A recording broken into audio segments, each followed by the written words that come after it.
जो बांटेगा वही काटेगा, क्योंकि ये बात वही कहेगा जिसको काटने की भावना होगी। उत्तर प्रदेश के झांसी शहर में बटेंगे तो कटेंगे के होर्डिंग लग गए हैं और इसके बाद सियासत तेज हो गई है। उत्तर प्रदेश के मुख्यमंत्री योगी आदित्यनाथ ने बयान दो कि बटेंगे तो कटेंगे और इसके बाद उनके नारे की लिखी होर्डिंग उत्तर प्रदेश के कई इलाकों में लग रही है और अब बुंदेलखंड के झांसी में भी पोस्टर वार देखने को मिली है। नगर विधायक रवि शर्मा की फोटो के संगे नगर में बटेंगे तो कटेंगे की होर्डिंग लगी हैं, जिनमें मोदी और योगी की भी तस्वीरें हैं। जो होर्डिंग राजनीतिक गलियारों में चर्चा को विषय बनी है। उतई पूर्व केंद्रीय मंत्री प्रदीप जैन आदित्य ने ई होर्डिंग को आपत्तिजनक बता भाई कही है कि ई प्रकार के शब्द नफरत फैलावे को काम कर रहे हैं। भारतीय जनता पार्टी का ये एजेंडा है और मैं ये मानता हूं कि देश के प्रधानमंत्री, प्रदेश के मुख्यमंत्री जो बात बोलते हैं वो कार्यकर्ता नीचे तक पहुंचाते हैं और ये फैलाने का काम बड़े नेताओं ने प्रारंभ किया है और जो बांटेगा वही काटेगा, क्योंकि ये बात वही कहेगा जिसको काटने की भावना होगी। हमारा देश वसुधैव कुटुंबकम का देश है।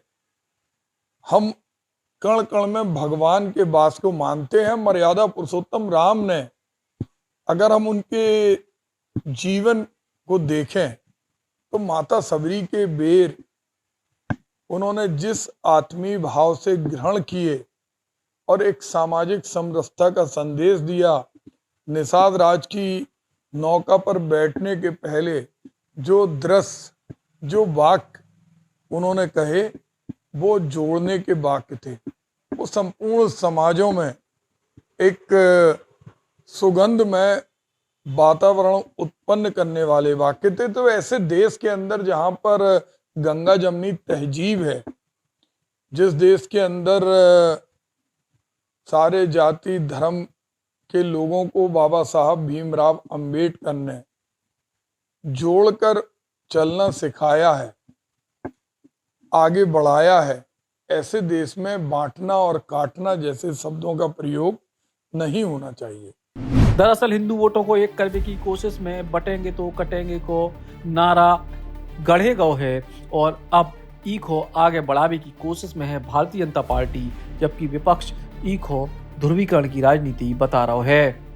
झांसी से राजीव दीक्षित, बुंदेली बौछार खिलाने। Eklavya University The Move will guide you towards a bright future. 28 acres of lush green campus, largest campus of Bundelkhand, experienced and dedicated faculty.